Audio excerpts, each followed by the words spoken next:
ঈদুল আজহা সামনে রেখে খাগড়াছড়িতে জমজমাট পশুর হাট। এবার দেশি জাতের মাঝারি এবং ছোট আকৃতির গরুর চাহিদা সবচেয়ে বেশি। আরও তথ্য জানাতে মানিকছড়ি উপজেলার মহামুনি পশুর হাটে আছেন সহকর্মী জিতেন বড়ুয়া। সরাসরি যাচ্ছি তার কাছে।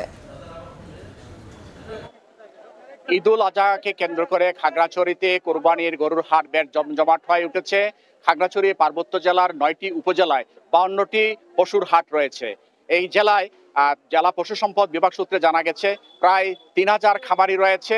এই খামারির প্রায় ৫০,০০০-হাজারের মতো পশু কোরবানি দেওয়ার জন্য উপযুক্ত হয়েছে বলে জানা গেছে।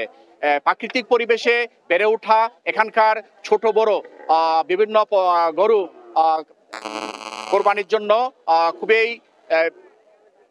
পছন্দসই, ক্রেতাদের কাছে পছন্দের বলে জানা গেছে।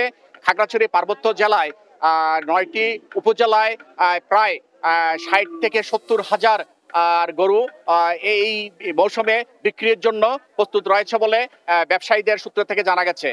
খাগড়াছড়িতে মানিকছড়ি মহামনি এই গরুর হাটে আজ প্রায় ১.৫ থেকে ২,০০০ গরু বিক্রির জন্য এখানে উঠেছে।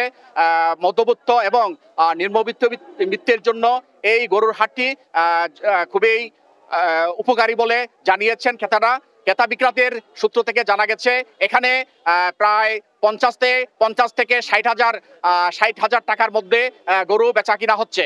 খাগড়াছড়ির বিভিন্ন ব্যবসায়ীরা জানিয়েছেন এখানে প্রচুর নিরাপত্তা রয়েছে। পুলিশ জানিয়েছে এখানে আইন শৃঙ্খলা মজুত রয়েছে।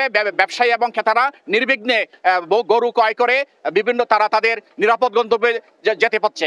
এই ছিল আমার কাছে সর্বশেষ তথ্য। আমরা সরাসরি যুক্ত ছিলাম খাগড়াছড়িতে।